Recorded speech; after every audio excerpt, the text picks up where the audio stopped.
कई बार ठाकुर जी की इन अंतरंग लीलाओं को सुनकर के कई लोगों को संशय हो जाता है। बहुत ध्यानपूर्वक सुनिएगा।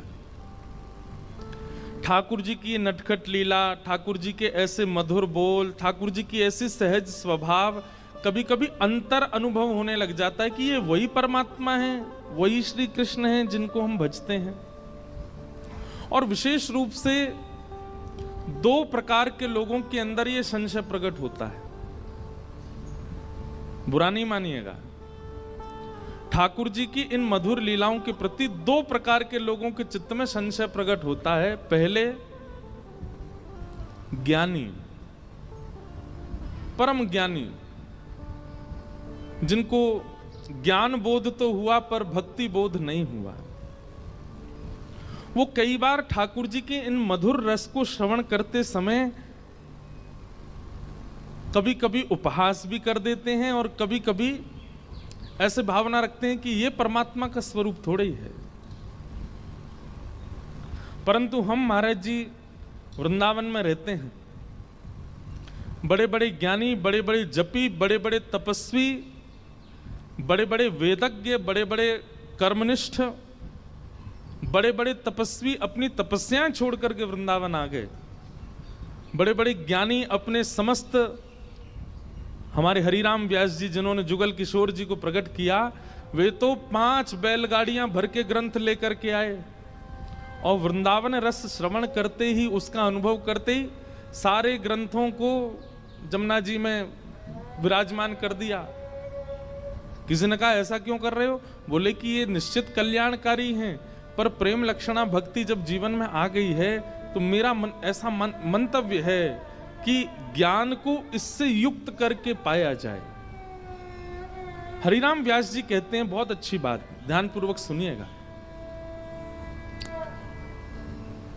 रोटी रूखी नहीं खानी चाहिए, या तो सब्जी से खानी चाहिए या दाल से खानी चाहिए, और दाल सब्जी की व्यवस्था ना हो तो दही से पानी चाहिए, दही की व्यवस्था ना हो तो दूध से पानी चाहिए, दूध की भी व्यवस्था ना हो तो एक टमाटर उसको अमनिया कर दो, उससे पालो, और कुछ नहीं तो जल में भिगो के पाओ।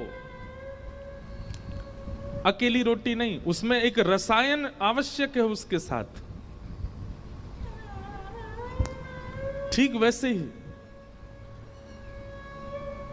आपके अंदर वैराग्य की स्थिति ज्यादा है, आपके अंदर ज्ञान की स्थिति ज्यादा है, लेकिन भक्ति का रसायन साथ में नहीं होगा तो तृप्ति और रस का आस्वादन करके जो अनुभव होता है सुख का, वो दोनों प्राप्त नहीं हो पाएंगे।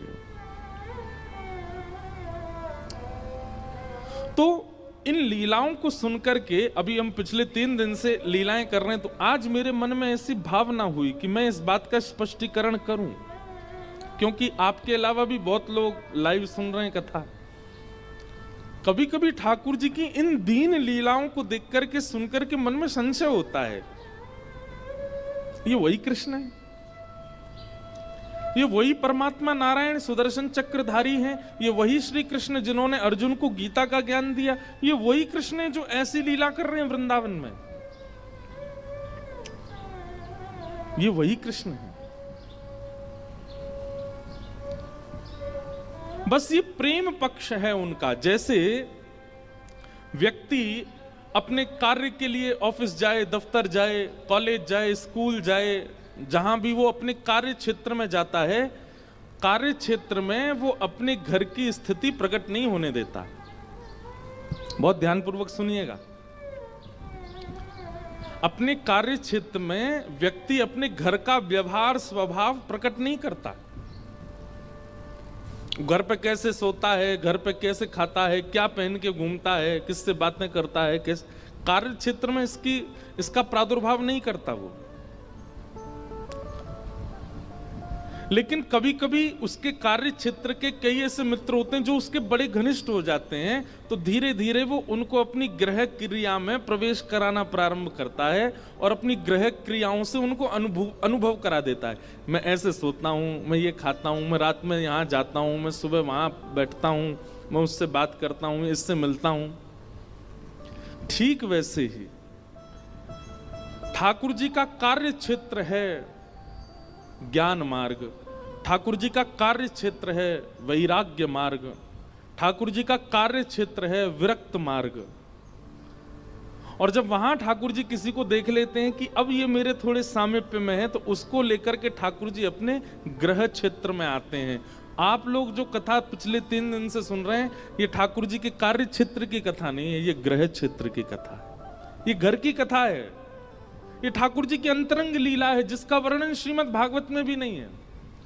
कुछ कथाएं गर्ग संहिता से हैं, कुछ कथाएं ब्रह्म वैवर्त पुराण से हैं, कुछ कथाएं हमारे अष्टछाप के कवियों से हैं, कुछ कथाएं श्री हित चतुरासी जी की हैं, कुछ कथाएं, मतलब पदों से कथा का प्रादुर्भाव। ये एक जगह व्यवस्थित सुव्यवस्थित कथा नहीं है, ये जगह जगह ठाकुर जी ने जिन जिन को अपने ग्रह लीला का अनुभव कराया, उनके लीला वर्णन से ये लीलाएं निकाली गई हैं। इसलिए संशय मत कीजिएगा कि ये वही कृष्ण हैं जो सुदर्शन चक्र घुमाते हैं, ये वही कृष्ण हैं जो द्वारिका में बैठते हैं, ये वही कृष्ण हैं जो गिरिराज उठाते हैं, ये वही कृष्ण जो पूतना अघासुर बकासुर धेनुकासुर को मारते हैं। हाँ जी, ये वही कृष्ण हैं जो किशोरी जी के साथ ऐसी मधुर लीला करते हैं। और इस मधुर लीला का प्राकट्य सबके सन्मुख नहीं होता, जब किशोरी जी सन्मुख होती हैं तभी होता है, अन्यथा ये भाव ठाकुर जी प्रकट नहीं करते। इसलिए इसमें संशय ना हो। इसीलिए कथाएं तो इतनी होती हैं, लेकिन सब जगह किशोरी जी और ठाकुर जी की अंतरंग लीलाएं प्रकट करने का स्वभाव नहीं होता, मन भी नहीं होता। क्या पता समझें ना समझें, क्या पता किस रूप में उस कथा को ले जाएं। इसलिए बहुत व्यवस्थित होकर के कहना पड़ता है ठाकुर जी के रस को।